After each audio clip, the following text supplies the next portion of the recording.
Nobody talks about this. Not really.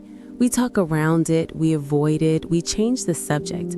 But every single human being alive is willing to face this moment. And almost nobody knows what actually happens. Not the spiritual theories, not the religious beliefs, not the guesses.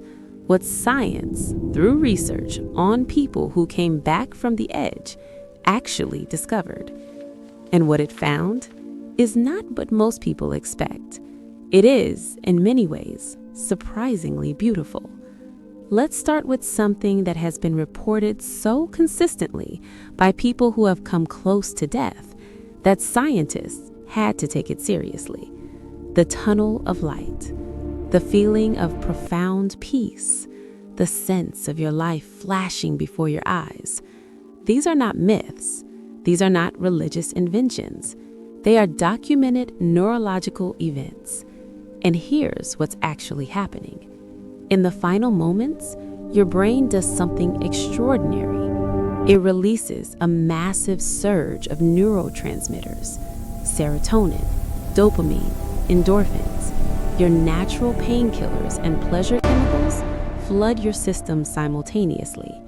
This is why consistently people who have been resuscitated from near death report not pain, not fear, but an overwhelming sense of calm, of warmth, of peace. Your body, in its final act, protects you. It gives you the best chemical cocktail it has ever produced, right at the end. Now, the life review. This one is extraordinary. People who have come back from near-death experiences across cultures, across countries, across centuries, report seeing their life play out before them, not randomly, not in a panic, but slowly, clearly, with strange emotional distance, like watching a film of yourself.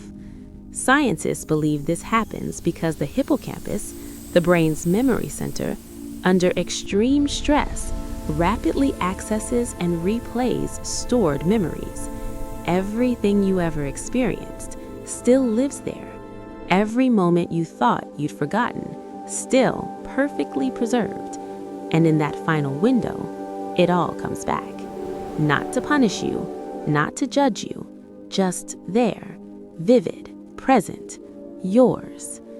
And then there's the research that genuinely surprised everyone. Studies from the University of Michigan found that in the moments of cardiac arrest, brain activity doesn't immediately stop. In some cases, it surges. A wave of electrical activity, more intense than normal waking consciousness, sweeps through the brain.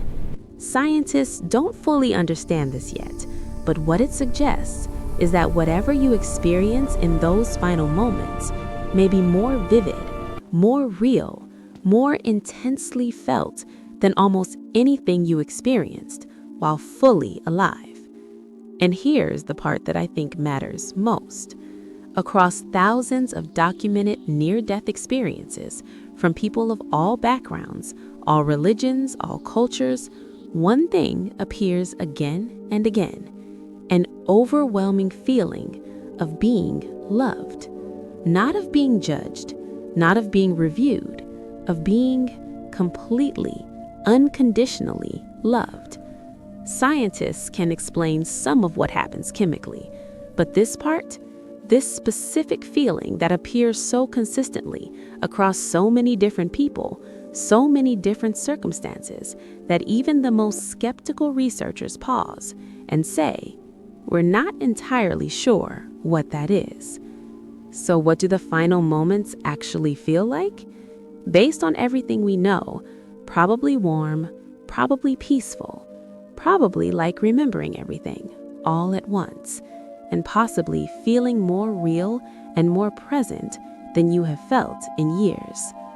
Death, for all our fear of it, may be the least frightening thing your body ever does to you. Hold the people you love a little closer today. Share this with someone who needs to be less afraid.